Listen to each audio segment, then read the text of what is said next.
Hello बच्चों, राम राम, जोहार। बच्चों, एक शानदार सा सवाल है, जेई में पूछा हुआ सवाल है। चलिए इस सवाल को करते हैं। थोड़ा ये सवाल का कैलकुलेशन वगैरह इसमें आएगा तो थोड़ा सा लंबा जाएगा, कोई दिक्कत वाली बात नहीं है। और एक चीज़ के लिए मैं माफ़ी चाहूँगा कि थोड़ी मेरी तबीयत भी ख़राब है, तो आवाज़ में थोड़ा इधर उधर हो तो उसके लिए माफ़ करिएगा। बट कोई ना, चलिए इस सवाल को अपन लोग सिंपल और साधारण तरीके से करने की कोशिश करते हैं, राइट ना। तो सबसे पहले सवाल में क्या बोला गया है, पढ़ते हैं सवाल को ध्यान से। बोला जा रहा है प्लैंक्स कांस्टेंट हमारे पास दिया हुआ है, और speed of light and gravitational constant are used to form a unit of length and unit of mass, then the correct option is R. मतलब ये बोला जा रहा है कि Planck's constant, speed of light और ग्रेविटेशनल कांस्टेंट को use करा जा रहा है लेंथ की यूनिट और मास की यूनिट बनाने के लिए। तो पूछा जा रहा है कि इसमें से कौन से ऑप्शंस जो होंगे वो करेक्ट हैं, ठीक है ना। तो चलिए इसमें सबसे पहले कुछ डायमेंशनल फार्मूला का यूज आने वाला है। वो चीज़ को मैं पहले ही इस चीज़ को यहाँ पे थोड़ा सा मेंशन कर दिया हूँ, तो इसको थोड़ा ध्यान से देख लीजिएगा। जैसे कि प्लैंक्स कांस्टेंट का डायमेंशनल फार्मूला, तो प्लैंक्स कांस्टेंट का डायमेंशनल फार्मूला क्या होगा, मैंने यहाँ पे पहले ही लिख दिया है थोड़ा। फिर ग्रेविटेशनल कांस्टेंट का डायमेंशनल फार्मूला, फिर मैंने स्पीड ऑफ लाइट का डायमेंशनल फार्मूला, ये सब चीज़ को प्रॉपर यहाँ पे मेंशन कर दिया हूँ ताकि आपको चीज़ें क्लियर समझ में आ जाए। जब आपके पास पूरा का पूरा सब चीज़ रहेगा, बेसिक चीज़ें भी रहेंगी, तो सवाल बनाने में आसानी हो जाएगा, राइट ना। चलिए इतनी बात क्लियर है, तो चलते हैं अब सवाल की तरफ। तो सबसे पहले एक काम करते हैं, फिर सबसे पहले लेंथ के लिए काम कर लेंगे, फिर हम लोग मास के लिए काम करेंगे, ठीक है ना। ओके, तो धीरे धीरे सवाल को समझते चलेंगे और काम करते चलेंगे, राइट ना। तो मैं पेज ले लेता हूँ यहाँ पे, ठीक है। तो यहाँ पे देखिए, समझिएगा ध्यान से मैं क्या बताना चाह रहा हूँ। अब यहाँ पे जो बात करी जा रही है, तो सबसे पहले मैं लेंथ को ले लेता हूँ। तो लेंथ इज प्रोपोर्शनेट टू हो जाएगा यहाँ पे, यदि मैं देखूँ तो प्लैंक्स कांस्टेंट और क्या हो जाएगा, स्पीड ऑफ लाइट और हमारा ग्रेविटेशनल कांस्टेंट। तो इन लोगों की पावर में ले लेता हूँ यहाँ पे, जैसे कि मैं यहाँ पे स्मॉल p और यहाँ पे q और r, p q r ले लेता हूँ अभी, ठीक है ना। अब सबकी डायमेंशनल फार्मूला लिख लेता हूँ। तो ये तो हमारा L तो लेंथ है, तो लेंथ का डायमेंशनल फार्मूला क्या हो जाएगा, तो लेंथ का डायमेंशनल फार्मूला हो जाएगा m0 L1 T0। ओके, फिर यहाँ पे प्रोपोर्शनलिटी का साइन है तो उसको लिख दिया। फिर यहाँ प्लैंक्स कांस्टेंट का डायमेंशनल फार्मूला अभी मैंने लिखा था, क्या लिखा था, m1 L2 T-1, पावर क्या है यहाँ पे, p है, ठीक है ना। फिर स्पीड ऑफ लाइट का जो डायमेंशनल फार्मूला है वो क्या हो जाएगा, m0 हो जाएगा, L1 हो जाएगा और T-1 हो जाएगा, और पावर क्या है, q, राइट। फिर यहाँ पे जब ग्रेविटेशनल कांस्टेंट की बात करूँ तो m-1 L3 T-2 और पावर यहाँ पे क्या हो जाएगा, r हो जाएगा। देखिए यहाँ पे सारा मैंने लिख दिया है, ठीक है ना। यहाँ पे सारे डायमेंशनल फार्मूला मैंने यहाँ पे देखिए, है ना, सारे डायमेंशनल फार्मूला यहाँ पे मैंने लिख दिया है, राइट ना। चलिए ठीक है, क्लियर हो गई यहाँ तक बात। तो चलिए अब यहाँ पे इस सवाल को करने की कोशिश करेंगे, ठीक है ना। अब यहाँ पे देखिए, तो अब इसको थोड़ा सा सॉल्व कर लेते हैं। तो यहाँ पे क्या हो जाएगा, देखिए m0 हो जाएगा, L1 हो जाएगा और T0 हो जाएगा, ठीक है ना। और यहाँ पे देखेंगे तो सबसे पहले m का काम करते हैं, तो यहाँ पे हो जाएगा p, ठीक है। फिर यहाँ पे हो जाएगा 0 और यहाँ पे हो जाएगा -r, राइट ना। फिर l का काम करते हैं, तो यहाँ पे हो जाएगा 2p, ठीक है, प्लस q और यहाँ पे +3r हो जाएगा। इसी तरह से t का काम कर लीजिए, तो यहाँ पे हो जाएगा -p हो जाएगा, -q हो जाएगा, -2r हो जाएगा, राइट। चलिए, तो इतनी बात तो हमको समझ में आ गया, ठीक है ना। तो अब यहाँ पे क्या कहेंगे, तो हम लोग क्या करेंगे, ऑन कंपेयरिंग वी गेट, ठीक है ना। तो देखिए यहाँ पे m का पावर क्या है, p + 0 - r, और यहाँ का पावर क्या है, 0 है। तो कंपेयर कर लीजिए, तो यहाँ पे क्या हो जाएगा, p, और डायरेक्ट लिखता हूँ तो -r = 0। सो यहाँ पे यदि देखें तो p = अपन के पास क्या आया, r, ठीक है ना। चलिए इसको संभाल के रख लेते हैं, अभी थोड़ा सा इसको ज़रूरत पड़ेगा। फिर यहाँ पे देखिए इसका एल का पावर यहाँ पे देखिए और एल का पावर यहाँ पे देखिए, ठीक है ना। तो अब यहाँ पे कर लेते हैं थोड़ा सा काम। तो देखिए यहाँ पे क्या हो जाएगा, 2p plus Q minus 3r, ठीक है ना, प्लस 3r है, इज इक्वल टू 1, ठीक है ना।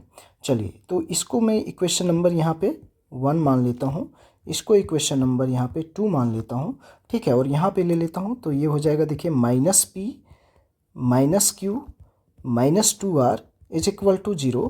इसमें माइनस कॉमन ले लीजिए तो क्या हो जाएगा, p plus q plus 2r is equal to 0। इसको इक्वेशन नंबर अपन लोग 3 मान लेते हैं, ठीक है ना। अब देखिए ध्यान से समझिएगा, इस बात को क्लियर हो जाएगी आपको बातें, ठीक है ना, थोड़ा थोड़ा। तो अब यहाँ पे क्या कर सकते हैं, तो सबसे पहली बात मैं p का वैल्यू को पुट करता हूँ इक्वेशन नंबर किस में, 2 में और 3 में, ठीक है ना। तो इक्वेशन नंबर 2 में p का वैल्यू पुट कर दीजिए। तो यहाँ पे क्या हो जाएगा देखिए, 2r हो जाएगा प्लस q हो जाएगा प्लस 3r हो जाएगा इज इक्वल टू 1 हो जाएगा। तो यहाँ पे 5r plus q is equal to 1। इसको संभाल के रख लीजिए, इसका उपयोग में लाऊंगा अभी, ठीक है ना। अब देखिए, अब इक्वेशन नंबर 3 में पुट करिए इसको, तो क्या हो जाएगा यहाँ पे, r plus q plus 2r, है ना, 2r है, 2r इज इक्वल टू 0। तो ये हो गया 3r plus q is equal to 0। So q is equal to कितना हो गया, -3r, ठीक है ना, समझ पा रहे हैं। q इज इक्वल टू कितना हो गया, -3r। अब ये q का वैल्यू मैंने निकाल लिया तो इसमें पुट कर देता हूँ। यहाँ पे देखिए जो ये q का वैल्यू अपन ने निकाला इसको इसमें पुट कर रहा हूँ, ठीक है ना। ओके, तो यहाँ पे देख लीजिए अब क्या हो जाएगा, तो यहाँ पे करते हैं तो क्या हो जाएगा, 5r और -3r इज इक्वल टू 1। तो यहाँ पे क्या हो गया देखिए, अब यहाँ चला जाएगा तो कितना हो जाएगा, 2r हो जाएगा is equal to 1। So r is equal to कितना हो गया, 1/2। देखिए r का वैल्यू यहाँ से हमारा निकल गया, ठीक है, यहाँ से मैंने r का वैल्यू निकाल दिया, ठीक है ना। और दूसरा, जब r का वैल्यू निकल गया तो एक बात तो यहाँ पे पता चल गया हमको कि p is equal to r है, तो p का वैल्यू निकल जाएगा, तो p का वैल्यू भी 1/2 आ जाएगा, राइट। चलिए तो p का भी वैल्यू यहाँ पे निकल गया। अब हमको किसका चाहिए, तो हमको चाहिए अब q का वैल्यू। तो q इज इक्वल टू, यहाँ पे देखिए हमने लिखा है ना q is equal to -3r है ना, तो यहाँ पे पुट कर देते हैं r का वैल्यू इसमें। तो q इज इक्वल टू -3 और यहाँ पे क्या हो जाएगा, 1/2, ठीक है ना। तो q इज इक्वल टू कितना हो गया, -3/2। चलिए तो p q r तीनों की वैल्यू अब अपन के पास आ गई है ना, p q r। देखिए यहाँ पे ध्यान दीजिएगा, p की वैल्यू आ गई, q की वैल्यू आ गई और r की वैल्यू आ गई, ठीक है ना। तो अब यहाँ पे जो हमारे पास इक्वेशन था इसको लिखते हैं l प्रोपोर्शनेट टू h, और h का पावर अब क्या हो जाएगा, p का वैल्यू क्या है 1/2, तो यहाँ पे h का पावर हो जाएगा 1/2।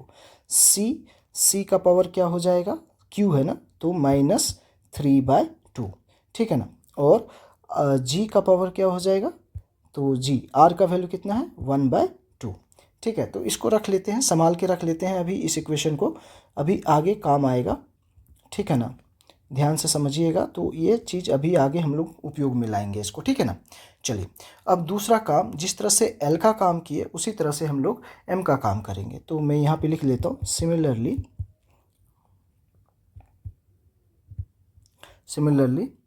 4 M, ठीक है। तो अब यहाँ पे लिखिए तो क्या हो जाएगा, M इज प्रोपोर्शनेट टू, ठीक है ना, H, और यहाँ पे पावर अब ले लेते हैं X, है ना, H का पावर X ले लेता हूँ, और C का पावर Y ले लेता हूँ, और G का पावर यहाँ पे Z ले लेता हूँ, ठीक है ना, समझने के लिए, ठीक। चलिए तो अब यहाँ पे थोड़ा थोड़ा काम करते चलेंगे तो आसान हो जाएगी चीज़ें, है ना। तो अब यहाँ पे देखिए सबका आप डायमेंशनल फार्मूला लिखेंगे। तो m का मास है वो, तो m का डायमेंशनल फार्मूला m1 L0 क्या हो जाएगा T0, राइट। और यहाँ पे हो जाएगा, यदि ध्यान से देखेंगे तो h का डायमेंशनल फार्मूला हमने क्या लिखा है, m1 L2 T-1, और यहाँ पे पावर क्या हो जाएगा, तो हो जाएगा अब x हो जाएगा इसका पावर, ठीक है। फिर यहाँ पे लिख रहा हूँ मैं, ध्यान दीजिएगा, ठीक है। तो यहाँ पे क्या हो जाएगा देखिए c, तो हो जाएगा m0 L1 T minus one, यहाँ पे पावर क्या हो गया इसका वाई हो गया। और जी का मैं बात करूँ यहाँ पे तो जी का क्या हो जाएगा, देखिए हो जाएगा M minus one L three T minus two और पावर यहाँ पे क्या हो गया जेड हो गया, ठीक है ना। अब इसी को थोड़ा सा सिंप्लीफाई करेंगे अपन लोग तो क्या हो जाएगा, थोड़ा सा मेरे पास यहाँ पे जगह कम है इसलिए इस तरह से मैं लिखा हूँ, थोड़ा सा ध्यान दीजिएगा, ठीक है ना। तो अब यहाँ पे लिखिए तो ये हो गया M one L zero T zero is equal to, यहाँ पे सबसे पहले एम का काम करते हैं तो हो गया एक्स प्लस जीरो और माइनस जेड, ठीक है। उसी तरह से फिर एल का काम कर लेते हैं। एल में देखिए क्या हो जाएगा plus two x plus y और प्लस थ्री जेड। फिर इसी तरह से टी का काम कर लीजिए तो क्या हो जाएगा माइनस एक्स और माइनस वाई और माइनस टू जेड, राइट, ठीक है। इस तरह से हो गया। अब यहाँ पे वही कॉन्सेप्ट लगाएंगे ऑन कंपेयरिंग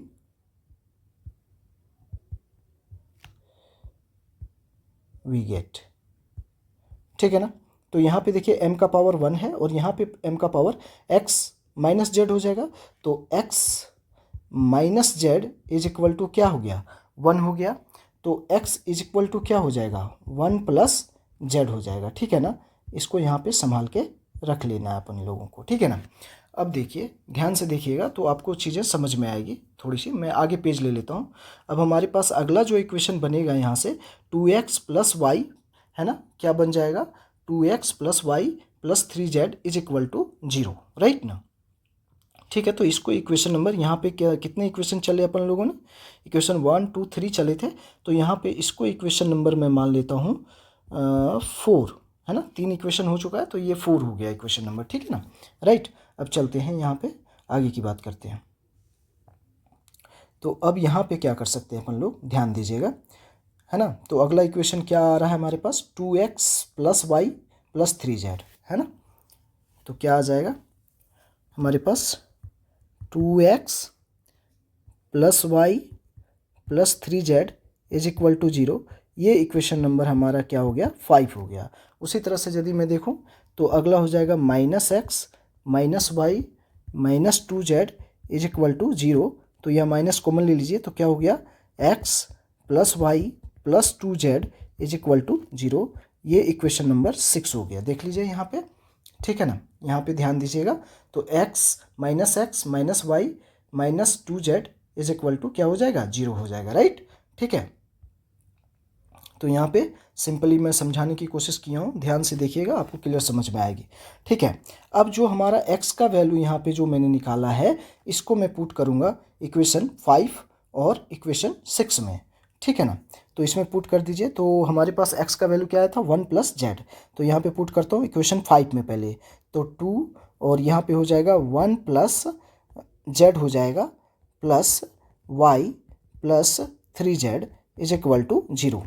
तो यहाँ पे हो गया 2 प्लस टू जेड है ना plus y plus three z is equal to zero. तो यहाँ पे क्या हो जाएगा देखिए 2z प्लस थ्री जेड कितना हो गया 5z है ना। तो ये हो गया 5z plus y is equal to minus two. ये रख लीजिए संभाल के, अभी इसको उपयोग में मैं लाऊंगा, ठीक है ना, क्लियर दैट। अब इसी तरह से x का वैल्यू पुट करिए इक्वेशन नंबर 6 में। तो यहाँ पे हो जाएगा 1 प्लस जेड है ना और यहाँ पे हो जाएगा plus y plus two z is equal to zero, ठीक है। तो अब यहाँ पे क्या हो जाएगा देखिए तो यहाँ पे थ्री जेड है ना plus y is equal to minus one हो जाएगा, राइट, ध्यान दीजिएगा ये हो गया माइनस वन, ठीक है ना। अब यहाँ से y का वैल्यू निकाल लीजिए तो y इज इक्वल टू क्या हो जाएगा minus one minus three Z. इसको रख लीजिए संभाल के, ये सब चीज़ की आगे जरूरत पड़ने वाली है अपन लोगों को, ठीक है ना। चलिए इतनी बात समझ में आ गई। अब देखिए y का वैल्यू मैं यदि पुट कर दूं, किस में पुट कर दूं, इसमें जो यहाँ पे देखिए ये जो y का वैल्यू मैंने निकाला है ना ये y का वैल्यू इसमें पुट कर देता हूँ, ठीक है ना, इस इक्वेशन में, ठीक है। तो यहाँ पे देखिए यहाँ पे हमारे पास हो गया 5z और यहाँ पे हो जाएगा minus one minus three z is equal to -2, ठीक है ना। तो यहाँ पे कितना हो जाएगा, देखिए 2z हो जाएगा और ये माइनस इधर चला जाएगा तो प्लस हो जाएगा वो, तो -2 + 1, ठीक है ना। तो 2z इज इक्वल टू यहाँ पे कितना हो गया, -1 हो गया, राइट ना। तो z इज इक्वल टू हमारे पास आ गया -1/2, ठीक है। तो यहाँ से अब z का वैल्यू निकल गया, अब z का वैल्यू निकल गया तो x का वैल्यू निकल जाएगा। तो x is equal to 1 + z था हमारे पास, है ना। तो यहाँ पे देख लीजिए, तो x इज इक्वल टू यहाँ पे क्या हो जाएगा, 1 - 1/2, ठीक है ना। तो x इज इक्वल टू कितना आ जाएगा, 2 - 1 मतलब 1/2 आ जाएगा, राइट, ठीक है। चलिए x का वैल्यू निकल गया, अब x का वैल्यू निकल गया तो अब हमारे पास y का भी वैल्यू निकल जाएगा। अब देखिए यहाँ पे थोड़ा ध्यान दीजिएगा कि ये हमारे पास एक इक्वेशन है ना, इसमें देखिए y is equal to 1 - 1 - 3z, z का वैल्यू हमारे पास है। तो यहाँ पे यदि आप करेंगे तो y इज इक्वल टू क्या हो जाएगा, -1 - 3 और यहाँ पे पुट करेंगे, ठीक है ना। तो इसको कर लेते हैं, देखिए y is equal to -1 minus यहाँ पे 3 और -1/2, ठीक है ना। तो y इज इक्वल टू देखिए -1 हो जाएगा और ये माइनस माइनस प्लस हो जाएगा, तो यहाँ पे क्या हो गया 3/2, है ना, +3/2। सो y इज इक्वल टू यहाँ पे हो गया -2 + 3/2, ठीक है ना। तो अब यहाँ पे ध्यान दीजिएगा आप, तो क्या हो गया, अब देखिए यहाँ पे y इज इक्वल टू कितना हो जाएगा, 1/2 आ जाएगा। y इज इक्वल टू कितना आ गया, 1/2, ठीक है ना। तो y इज इक्वल टू भी कितना आ गया, 1/2, ठीक है ना। अब यहाँ पे इक्वेशन देख लीजिए, तो क्या था हमारे पास, यहाँ पे जो हमारे पास था m प्रोपोर्शनेट टू, यहाँ पे था ना m, h का पावर क्या होगा, h, x है ना, h का पावर यहाँ पे x है, तो x का वैल्यू कितना निकाला, 1/2, तो यहाँ पे 1/2 लिख दिया, ठीक है ना। फिर c का पावर क्या है, y है ना, y कितना है, 1/2, ठीक है। अब g का पावर क्या है, z है, तो z कितना ले आया मैंने, -1/2, राइट। इस प्रकार से हमारे पास सारी चीज़ आ गए। तो एक इक्वेशन यहाँ से यहाँ पे आपको दिखा, ठीक है ना, निकल गया है, और एक यहाँ पे ध्यान दीजिए, एक ये है और एक ये है, ठीक है ना। अब ये दोनों से हम काम करेंगे। देखिए अब पहली बात, इससे यदि मैं बात कर लूँ, ध्यान दीजिएगा, इससे तो L directly proportionate to √h दिखेगा और √g दिखेगा यहाँ पे, ठीक है ना। तो इसको मैं यहाँ पे लिखता हूँ। अब देखिए जो h हमको दिखेगा यहाँ पे, L की बात कर रहा हूँ, L प्रोपोर्शनेट टू हमको दिखेगा √h और L प्रोपोर्शनेट टू √g, ठीक है ना। ये कौन सा कहाँ से लिया, तो जब L का काम किया था यहाँ पे मैंने, वहाँ से मैंने निकाला ये, ठीक है ना, ओके। और अब देखिए यहाँ पे ध्यान दीजिएगा थोड़ी सी बात को, अब यदि इस इक्वेशन से देख लें हम यहाँ पे, तो इस इक्वेशन से देखिए तो m जो होगा वो प्रोपोर्शनेट टू अपन को दिखेगा √c, ठीक है ना। तो ये तीन चीज़ को मैंने यहाँ पे निकाला, यहाँ पे ध्यान दीजिएगा, ये तीन चीज़ को ही क्यों लिखा इस तरह से मैं बताता हूँ अभी। देखिए यहाँ पे क्वेश्चन में आइएगा तो यहाँ पे देखिए ऑप्शन देखिए आप, ठीक है ना। तो m प्रोपोर्शनेट टू √c, देखिए यहाँ पे आया ना हमारे पास m प्रोपोर्शनेट टू √c। चलिए एक ऑप्शन आपके पास ये हो गया, ठीक है ना। फिर L प्रोपोर्शनेट टू √h, ठीक है, L प्रोपोर्शनेट टू √g, ये तीन ऑप्शन आपको दिख रहे हैं। m प्रोपोर्शनेट टू √g की बात यहाँ पे कहीं पे भी नहीं आया आपके सामने, देखिए, ठीक है ना, ध्यान दीजिएगा। तो g की बात करते हैं, ठीक है ना। L प्रोपोर्शनेट टू √g आ रहा है, लेकिन m प्रोपोर्शनेट टू √, ये मतलब g का पावर -1/2 आ जा रहा है, ठीक है ना। तो यहाँ पे इसका जो इस क्वेश्चन का आंसर जो सही होगा, ये तीन ऑप्शन सही होंगे, है ना। कौन कौन से ऑप्शन इसके सही होंगे, तो इसके जो ऑप्शन हो जाएंगे, तीन करेक्ट ऑप्शन होंगे। एक तो ऑप्शन नंबर ए हो जाएगा, फिर ऑप्शन नंबर सी हो जाएगा और एक ऑप्शन नंबर डी हो जाएगा। ये तीनों ऑप्शन जो होंगे इसके सही होंगे, आंसर होंगे, ठीक है ना, ओके, क्लियर। तो यहाँ पे देखिए मैंने आपको सिंपल और साधारण तरीके से इस सवाल को करके दिखाया, आप लोगों को पूरा का पूरा क्लियर हुआ होगा सवाल। ओके बच्चों, थैंक यू।